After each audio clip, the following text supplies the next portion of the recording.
Greetings and salutations, you sexy bastards, and welcome to The Last of Us at a Glance at GamingAtAGlance.com, the YouTube page.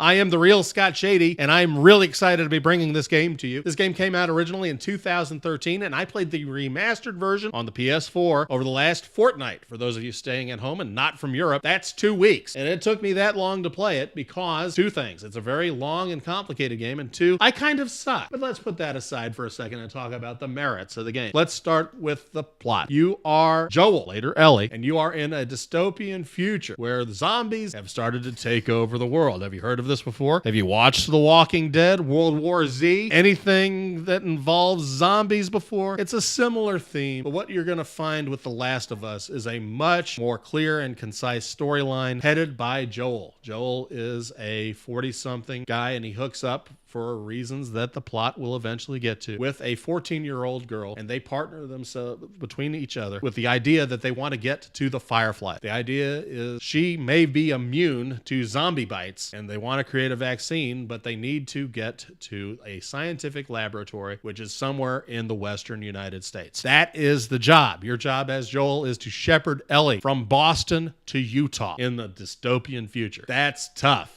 It's hard to get from Boston to Utah if you had a TWA flight. Wait, TWA closed in 2000. Southwest Airlines, that's right. Anyway, putting that aside, let's talk about this game. It's a really, really compelling storyline. This is the strongest part of the game. The strength, number one, is the story. Ladies and gentlemen, the way this is written is phenomenal. Joel's down on his luck, and he's bitter for reasons that you'll find out very early on in the game. His character development and the story of him shepherding this girl across the country is going to captivate you if you haven't already played this game. That is the foundation and the reason why The Last of Us was one of the best games of its year when it came out in 2013.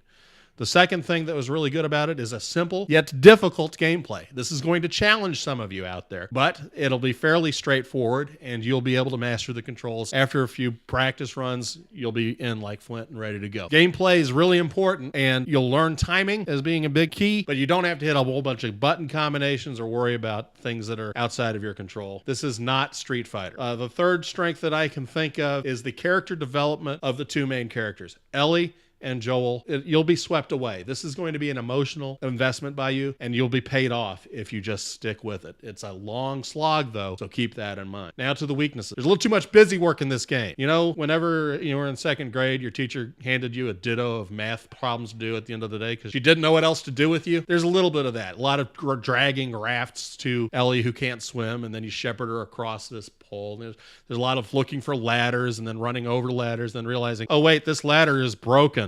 I need something else to help me with this ladder. I need to drag a dumpster. There's just a lot of that, a lot of busy work. The other negative is the ending is extremely controversial when it comes to character development. You'll find that Joel acts in a way that is different in the final act from the rest of the story. I'm not going to spoil exactly what I mean, but don't you think that Joel is an awfully honest guy the entire show? Play this game, get to the end, and tell me what you think. But those are the really only two glaring weaknesses here. Primarily the storyline and the overall gameplay override to make it really cool. And plus, Ellie is a brunette, although she's 14, so I'm not allowed to say what I usually would say at this point in the show.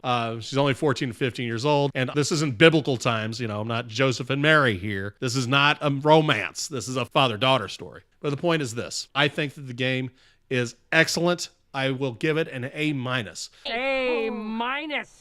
An A for storyline, an A for character development, and a B+ for gameplay, just with the busy work thrown in, just kind of saying, why are we lengthening this for no reason?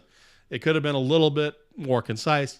But overall, one of the best games 2013 easily, and I recommend it strongly. So I hope you guys enjoyed this Gaming at a Glance video, The Last of Us at a Glance. Check us out not only on this YouTube page, but on Facebook, Twitter, and GamingAtAGlance.com.